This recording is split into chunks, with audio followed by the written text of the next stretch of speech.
오늘은 이제 우리 레위기 강의 두 번째 말씀을 함께 여러분 살펴보려고 합니다.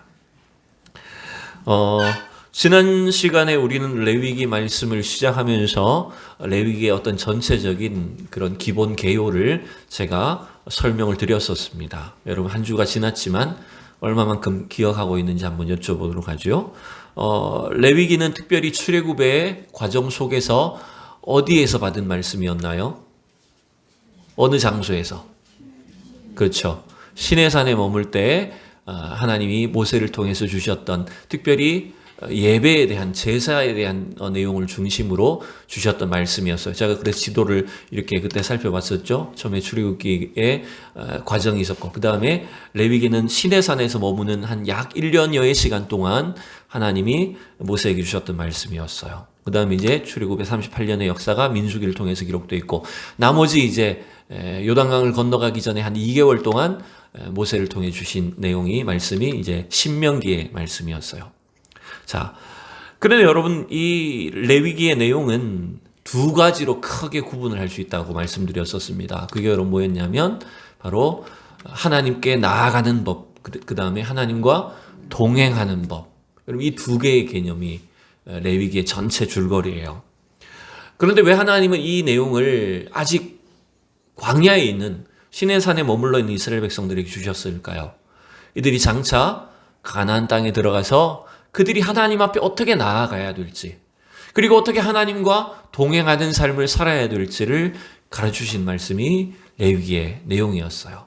그 다음에 특별히 레위기 앞부분에는 하나님 앞에 나아가는 법으로서 5가지 제사를 알려주셨죠. 그게 뭐였어요? 번제, 소제, 화목제, 속죄제, 속건제. 제가 그래서 어떻게 외운다 그랬습니까? 저는 번데기를 먹었더니 소화가 안 돼서 속속 쓰리더라. 그래서 이 5가지, 이 제사법 5가지를 저는 이렇게 기억을 해요. 지난주에는 우리가 이제 첫 번째로 1장에서 번제에 대해서 함께 여러분 말씀을 살펴봤었습니다. 여러분 번제는 쉽게 말하면 동물을 통해 희생 제사를 하나님 앞에 드리는 거였어요. 그러니까 우리의 이 죄를 가지고는 하나님 앞에 나아갈 수 없기에 그 흠없는 제물을 하나님 앞에 드림으로 인해서 우리가 하나님 앞에 나아갈 수 있게 됐다는 거예요. 그래서 그 번제는 결국 누구를 가리킵니까? 우리를 위해서 자기 자신을 이 땅에 내어주신 예수 그리스도의 희생을 가리키는 겁니다. 그리고 그 번제는 우리 성도의 우리의 예배가 어떠해야 될지도 가르쳐 주는 거예요. 번제의 제물을 하나님 앞에 완전히 불태워 드렸듯이 우리의 예배는 나 자신을 하나님 앞에 드리는 것이 되어야 된다. 그게 이 번제가 가르쳐주는 예배의 의미였던 것입니다. 이제 오늘은 2장으로 넘어와서 두 번째 제사인 소제를 우리가 잠시 살펴볼 겁니다. 여러분 이 번제와 비교해서 생각하시면 됩니다. 번제는 동물의 희생으로 제사를 드리는 것이라면 소제는 조금 달라요. 소제는 동물의 희생이 아닙니다. 소제는 뭘 드리는 걸까요? 네, 곡식을 드리는 겁니다.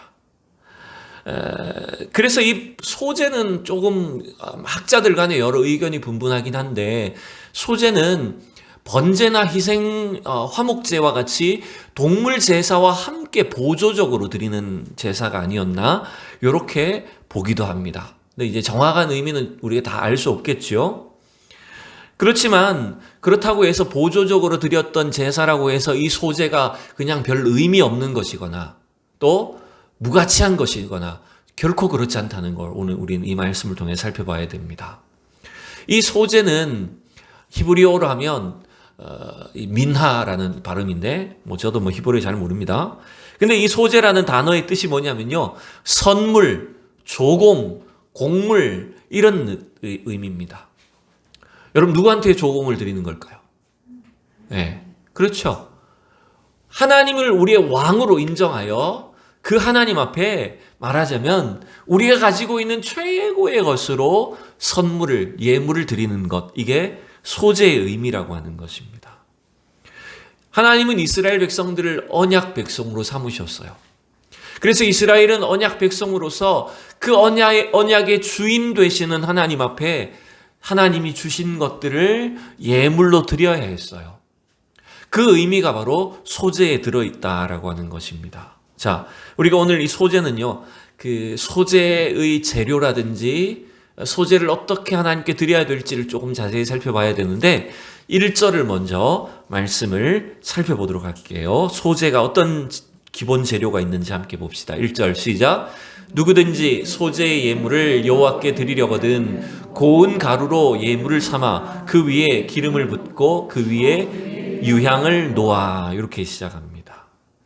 번제는 동물의 희생제물 드린 거였어요. 소재는 뭡니까? 네, 고운 가루로 예물 드리라 라고 되어 있어요. 이 고운 가루는 결국 곡식이죠.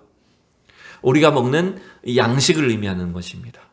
그런데 여러분, 이 번제는 동물의 희생제사, 즉 그리스도의 희생을 의미하는 것이었다면 이 곡물로 하나님 앞에 드렸던 소제는 사실은 삶을 의미하는 거예요. 이 땅에 오신 주님께서 어떻게 삶을 하나님께 드리셨는지, 그리고 그분의 성품이 어떠했는지를 보여주시는 것이 이 소재의 의미라고 하는 것입니다. 여러분, 이 곡물 양식은 결국 뭡니까? 우리가 농부가 한 해 동안 땀 흘려 수고해서 먹을 양식을 얻는 게 곡식이잖아요. 근데 그 곡식을 이제 고운 가루로 하나님 앞에 예물을 드렸다는 겁니다. 옛날에 이런 광고가 있었죠. 소리가 나는 것은 용각산이 아닙니다. 용각산은 소리가 나지 않습니다. 이런 광고가 있었어요. 아주 저도 어릴 때 기억나는데. 근데 여러분, 왜 용각산이 소리가 안 나죠? 그렇죠. 그 고루가, 입자가 아주 가는 고운 가루로 되어 있었기 때문이라는 거죠. 주님께 오늘 소재를 예물로 소재 예물을 드릴 때 고운 가루로 드리라고 하는 것은요, 마치 이런 겁니다. 여러분, 가루가 된다는 건 어떤 의미입니까? 완전히 빻아버리는 겁니다. 즉, 주님께서 하나님 앞에 자기 자신의 삶을 드렸다는 것은요, 예수 그리스도의 그분의 성품을 완전히 하나님 앞에 낮추셨다는 걸 말해요. 우리로 말하면 다 빠져야 된다는 겁니다. 왜 우리가 소리가 나는지 아십니까? 교회에서 왜 시끄러운 소리가 날까요? 아직 가루가 안 돼서 그래서. 좀 더 빠져야 되는데. 우리가 더 하나님 앞에 다 부스러져서 가루가 될 정도로 갈려야 소리도 없이 정말 겸손히 주님 앞에 드려질 수가 있는 것입니다. 오늘 소재 예물이 고운 가루가 되었다는 것은 우리를 위해서 이 땅에 오신 예수 그리스도와 그분의 삶과 사역과 성품 전체가 하나님 앞에 완전히 낮아졌다는 것을 의미합니다. 우리가 하나님 앞에 드려야 될 이 제사, 예배도 이와 같다라고 하는 것을 의미해요. 그리고 또한 여러분 생각해 보세요. 이 소재 예물은 동물 제사에 비하면 좀 보잘것없어 보이기도 하지 않습니까? 그런데 이런 의미입니다. 우리가 날마다 땀 흘려 수고하고 또 노력해서 한 해 동안에 먹을 양식을 추수하고 얻는 것, 또 그 중에서도 특별히 첫 이삭을 14절에 여러분 보시면 첫 이삭의 소재라고 되어 있거든요. 그러니까 그 양식 중에서도 첫 이삭의 예물을 소재로 하나님 앞에 드린다라고 하는 것은 우리의 이 모든 삶의 매일매일의 일상의 영역이 전부 다 하나님의 것임을 인정하는 것입니다. 하나님이 이 모든 것을 우리에게 주셨다라고 하는 것을 인정하고 그것을 하나님 앞에 예물로 드리도록 한 거예요. 이게 소재의 의미예요. 또한 여러분, 이 소재는 또 2절에 보니까 1절에도 나왔었지만 고운 가루 외에 또 기본적인 재료가 또 있죠. 그죠? 2절에 보세요. 자, 같이 읽어봅시다. 2절. 아론의 자손 제사장들에게로 가져갈 것이요. 제사장은 그 고운 가루 한 웅큼과 기름과 그 모든 유향을 가져다가 기념물로 제단 위에서 불사를 지니 이는 화제라 여호와께 향기로운 냄새니라. 자, 고운 가루 외에 또 기본적으로 들어가는 재료가 뭐가 있습니까? 네, 기름과 유향이 있습니다. 오늘 이 소재의 예물은요, 마치 우리가 백종원의 레시피를 보는 것처럼 마치 음식을 조리하는 그 레시피와 비슷한 느낌이 납니다. 고운 가루 외에 지금 기본적으로 기름과 유향을 같이 넣도록 이렇게 되어 있어요. 물론 유향은 뒤에 가보면 넣을 때도 있고 안 넣을 때도 있지만 그런데 여러분, 이 기름과 유향도 다 누구를 상징하는 겁니까? 물론 여러분, 음식의 재료로서 특별히 이 곡물 가루로서 어떤 음식을 만든다고 할 때 그것을 뭐 굽든지 뭐 튀기든지 또 부치든지 모든 기본적인 요리 방법 자체에는 기름이 들어가야 됩니다. 그런데 여러분, 이 기름과 유향 모두 다가 놀랍게도 이 땅에 오신 예수 그리스도를 나타내는 재료들인 거예요. 자, 여러분, 기름은 특별히 하나님께서 우리에게 성령님을 통해서 하나님이 임재하시는 그 기름 부으심을 나타내는 게 기름입니다. 그래서 구약 성경의 이사야 선지자는 이 땅에 오신 메시아에게 성령님을 통해서 기름 부음이 임할 것이라고 하는 걸 예고하셨어요. 이사야서 61장에 보면 이런 말씀이 있죠. 우리가 몇 주 전인가 한번 봤었던 것 같아요. 그럼 기도회 시간인가? 같이 읽어봅시다. 1절 시작. 주 여호와의 영이 내게 내리셨으니 이는 여호와께서 내게 기름을 부으사 가난한 자에게 아름다운 소식을 전하게 하려 하심이라. 나를 보내사 마음이 상한 자를 고치시고 포로된 자에게 자유를, 갇힌 자에게 노임을 선포하며. 여러분, 이 예언은 누구에게 이루어질 예언입니까? 이 땅에 오신 메시아 예수 그리스도를 통해서 이루어질 예언이었어요. 주 여호와의 영이 내게 내리셨다. 성령님을 통해서 하나님이 나에게 기름을 부으셔서 이 땅에 오신 메시아가 하시는 사역이 뭡니까? 아름다운 소식을 전하게 하시고 가난한 자들을, 또 상한 자들을, 포로된 자들을, 매인 자들을 풀어놓으시고 해방하신다는 것이 이 메시아의 특성이었어요. 그래서 여러분, 기름 붓는다라고 하는 이 단어에서 온 말이 메시아입니다. 그리스도란 말 자체가 여러분, 기름 부음을 받은 자, 메시아란 말이에요. 제가 오늘 유튜브에서 굉장히 이상한 영상을 하나 봤어요. 광고처럼 뜬 영상이었는데 어떤 막 이렇게 수염 기른 어떤 할아버지가 나오더니 기자회견 하는 거였어요. 실제로 며칠 전에 막 기자회견을 하는데 자기가, 난 용어도 잊어버렸어요. 자기가 무슨 저 하늘의 왕이래요. 우리나라 사람인데 이름도 잊어버렸네요. 자기가 무슨 뭐 왕인데 자기가 이제 이 나라를 구원하기 위해서 왔다 이러면서 자기가 이제 국민의힘의 당대표로 출마한다 뭐 이러면서 그런 광고를 하는 걸 봤어요. 왜 그게 떴는지 모르겠어요. 근데 그 할아버지가 하는 긴 연설 중에 자기가 메시아라 그러더라고요. 네. 저는 그분 이야기를 들으면서 과연 이 할아버지가, 이 아저씨가 메시아란 말을 알고나 있나? 네? 그냥 갖다 붙이기는 하지만 정작 메시아가 뭔지도 모르면서, 뜻도 모르면서 사람들이 막 쓰는 거예요. 자칭 메시아가 되어서. 그럼 메시아가 뭐라고요? 오늘 이사야가 우리에게 가르쳐줬어요. 메시아가 어떤 존재입니까? 기름 부음을 받은 자란 말이에요. 하나님께서 주의 성령을 내리셔서 예수 그리스도 이 땅에 메시아로 오신 그분에게 기름 부어주셔서 우리의 구원자가 되게 하셨다라고 하는 것입니다. 그래서 여러분, 예수님은 기름 부음 받은 자로 이 땅에 오셨어요. 그래서 이 기름이, 오늘 이 소재의 예물로 드려졌던 이 기름이 바로 그리스도께 임한 성령님을 나타내는 것입니다. 뿐만 아니라 유향도 마찬가지죠. 유향은 바로 향기를 말하는 것입니다. 예수님이 십자가에 잡히시기 전에, 사람들에게 잡히시기 전에 막달라 마리아가 예수님의 발에 기름을 부었어요. 제자들조차도 왜 저 300데나리온 하는 저 아까운 기름을 함부로 허비하느냐 이렇게 말했지만 예수님은 그것에 대해서 뭐라고 말씀하셨습니까? 예수님의 장사를 준비하는 것이다. 복음이 전해지는 곳에 이 막달라 마리아의 행동이 증거될 거다. 여러분, 그 기름은, 유향은 바로 예수 그리스도의 향기를 나타내는 거예요. 온 세상에 전파될 예수 그리스도의 향기가 바로 이 소재에 드려졌던 유향과 동일하다라고 하는 것입니다. 그래서 여러분, 이 기름과 유향은 바로 예수 그리스도의 성품, 그분의 삶이 어떠하셨는지를 우리에게 그대로 나타내시는 거예요. 결국 우리가 드려야 될 삶의 예배도 이와 같은 것입니다. 여러분, 우리가 예배를 통해서 주님의 기름 부으심을 받고 그리스도의 향기를 나타내는 우리 성도들이 될 수 있기를 축복합니다. 자, 그 다음에 좀 의미가 있는 게 있어요. 제가 자막이 있네요.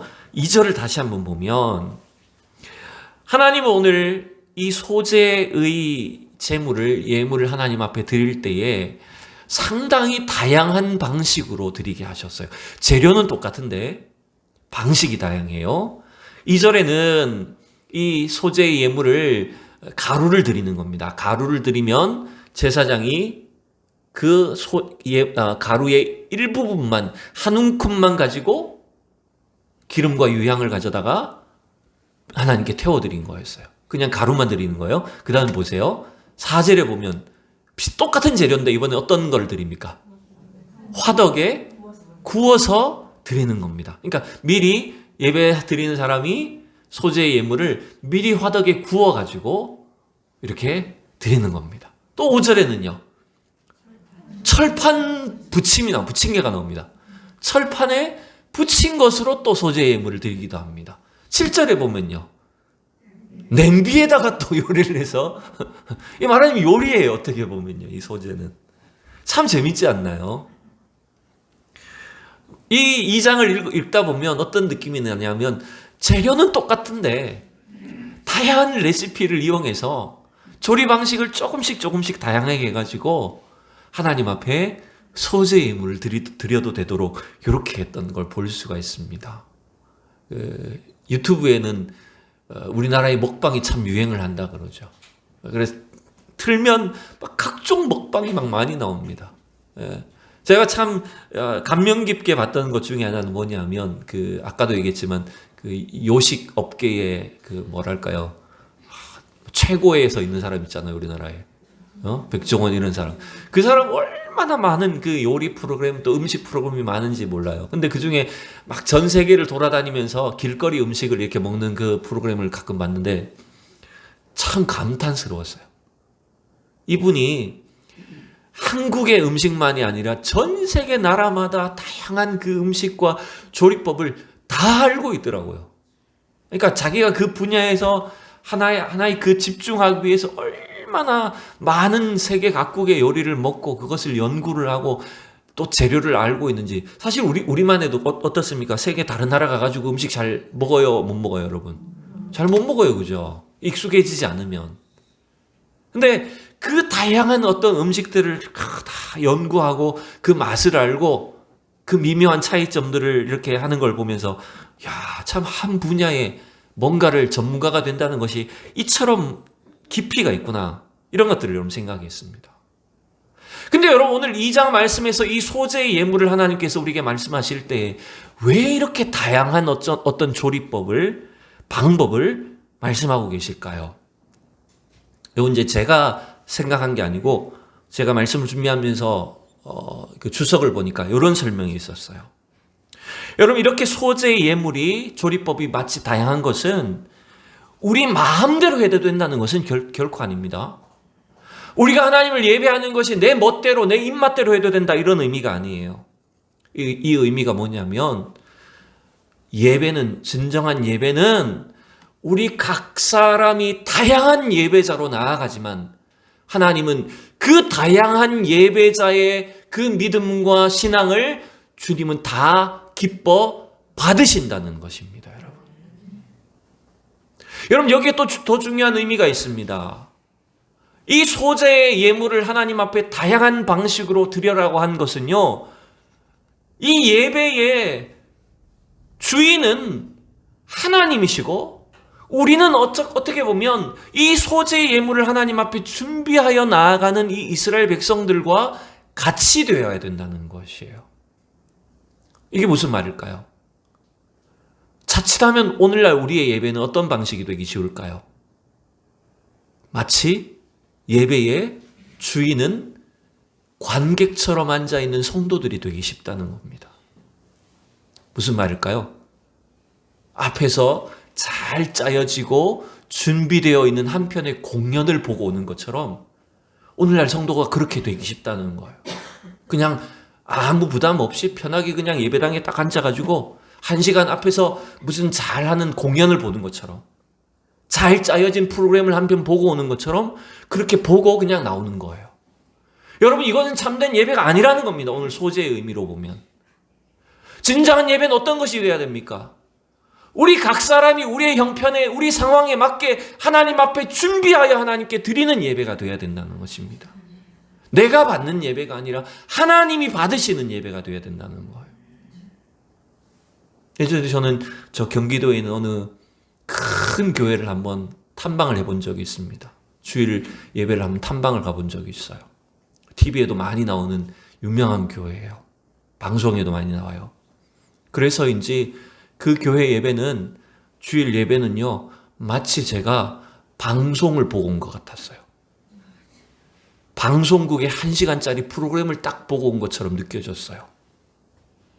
그 교회 예배는 정확하게 생방송으로 진행되다 보니까 딱 타이머가 걸려 있어요. 예배당 뒤에 저기 앞에 인도하는 사람들이 딱 정확하게 끝을 내야 돼요. 설교도 딱 타이머에 따라서 끝을 내야 돼요. 그러니까 짜여진 대로만 하는 거예요. 그리고 화려한 조명과 잘 준비된 무대를 통해서 처음 온 사람들도 막 빠져들 만큼. 근데 그건 인정해야 돼요, 여러분. 초신자들, 새신자들을 위해서 그런 어떤 준비된 예배가 드려질 필요가 있어요. 근데 여러분, 그 오류가 있다면, 부족한 점은 뭐냐면요, 마치 그것에만 익숙해지다 보면 예배자들이, 성도들이 뭔가 쇼를 보는 거예요. 예배를 드리는 게 아니라 한편의 쇼에 내가 참석하고 오는 거예요. 여러분, 그건 하나님 별로 기뻐하시지 않는 예배 같아요. 오늘 하나님은 소재 예물로서 각 사람이 다양한 방식으로, 다양한 레시피로 소재 예물 하나님 앞에 드리도록 하셨어요. 이 말은 우리 성도들 한 사람 한 사람이 하나님 앞에 진정한 예배의 준비자가 되어야 되는 겁니다. 여러분은 관객이 되셔서는 안 됩니다.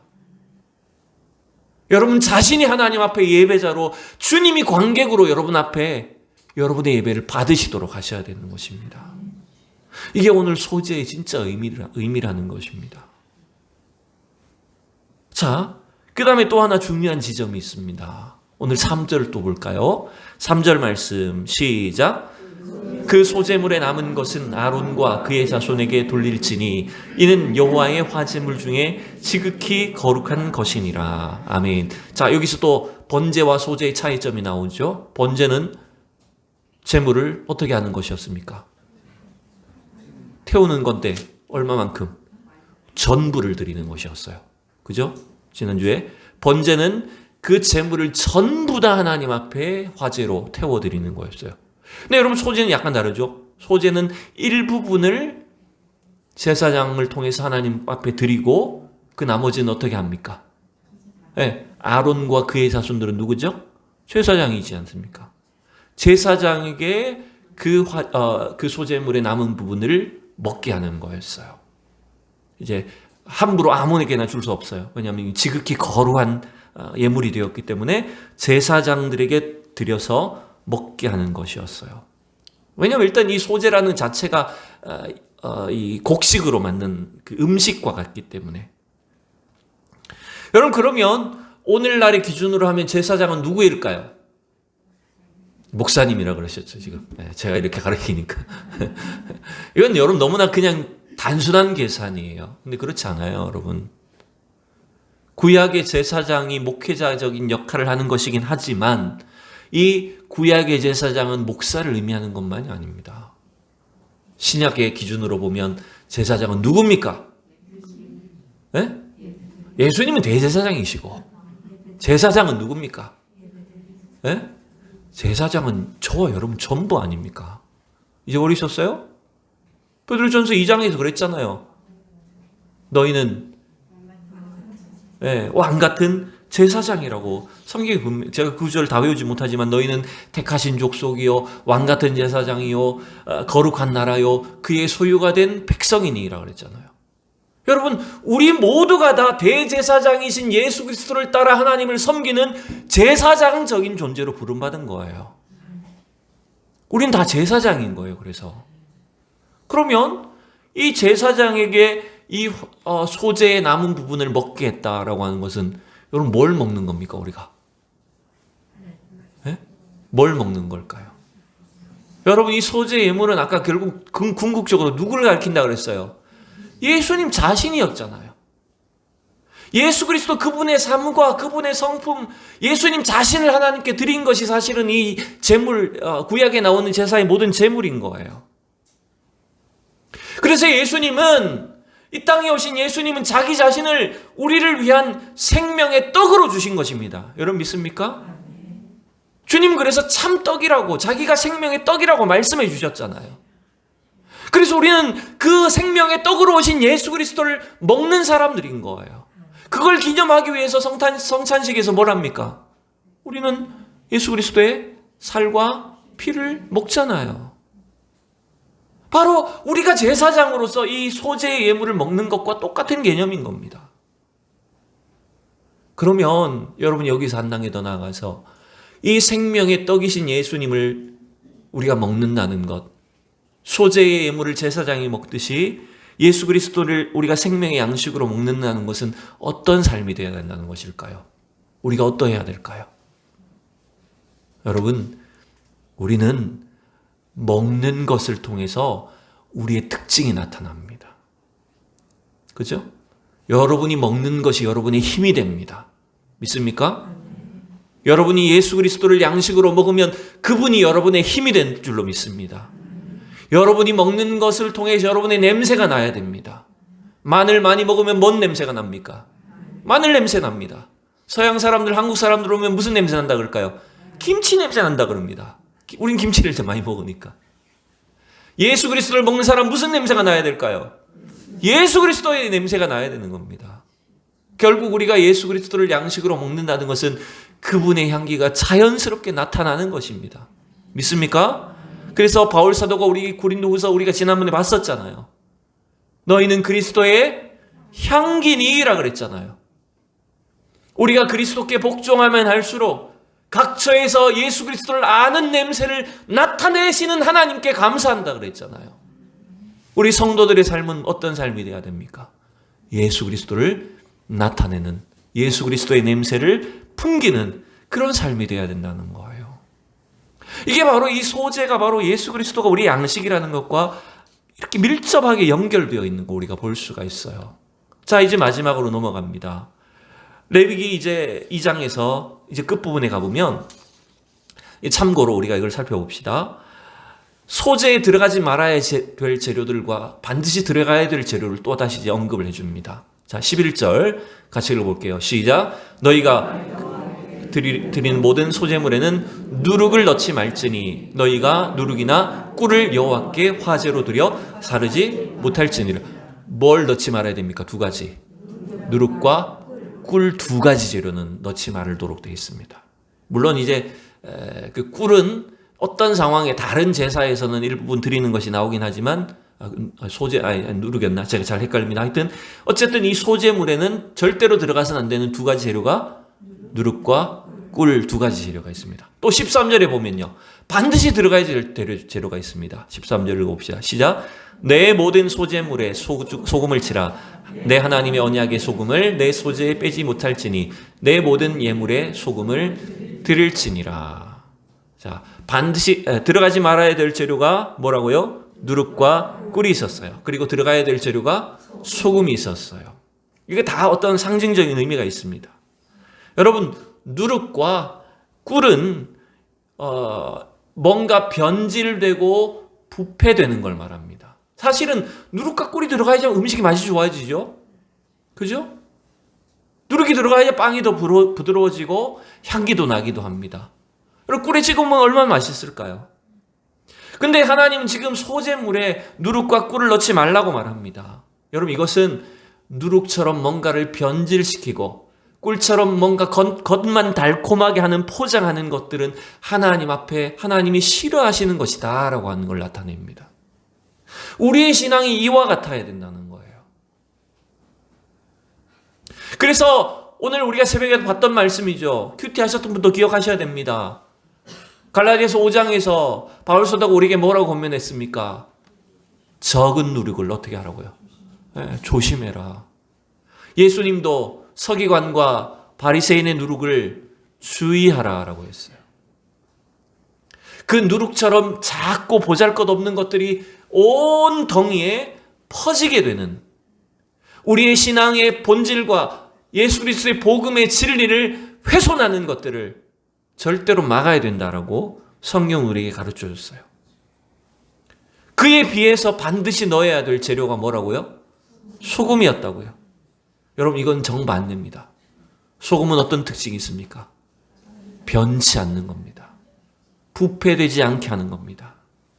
그리고 소금을 통해서 진짜 맛이 무엇인지를 나타내게 해주시는 것입니다. 여러분, 이게 이 세상을 살아가는 우리 성도들의 기본적인 특징이 어떠해야 되는지를 우리에게 알려주고 있습니다. 여러분, 오늘 이 말씀은 소제는 곡식으로 드리는 제사였어요. 결국 여러분, 이 소제의 예물은 기름 부으심을 받으시는 예수 그리스도께서 하나님 앞에 자기 자신을 드리셔서 우리의 생명의 양식이 되신 것을 의미합니다. 그 생명의 양식을 먹은 우리 성도들은 주 예수 그리스도의 성품과 그분의 인격을 닮은 삶을 살아야 된다는 거예요. 그게 하나님 앞에 우리가 드려야 될 소제의 예물로서 우리 자신을 드려야 되는 예배의 특징이라고 하는 것을 나타내고 있습니다. 여러분, 하나님은 우리의 매일매일의 삶을 예배로 받으시기를 원하십니다. 여러분의 성품과 인격과 여러분 안에 내재되어 있는 이 모든 것들이 그리스도의 것으로 조금씩 바뀌어서 하나님 앞에 드려질 때 그것이 바로 하나님이 기뻐 받으시는 소제의 예배가 된다는 것입니다. 주님이 우리 자신을 위해서 온전히 소제의 예물로 다 자신을 내어놓으셨어요. 그 주님의 구원을 받은 우리들은 이제 우리 자신의 삶을, 여러분의 인격을 하나님 앞에 예배로 드려야 되는 것입니다. 이제 명절이 다가옵니다. 집사님도 기도하셨지만 명절 연휴를 통해서 여러분의 가정이, 여러분의 일상과 삶이, 또 그 속에서 가족들 사이에 나타나는 여러분의 성품이 하나님 앞에 온전한 예배의 제물로 드려지게 되기를 소망합니다.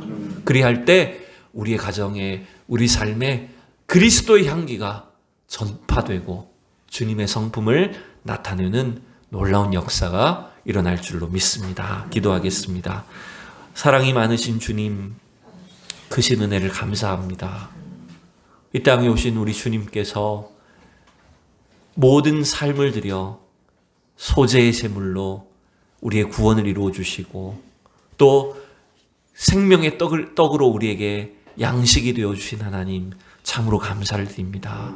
우리가 날마다 주님의 말씀을, 하나님의 진리를, 주님의 살과 피를 양식으로 먹고 그리스도의 성품을 담게 하여 주시옵소서.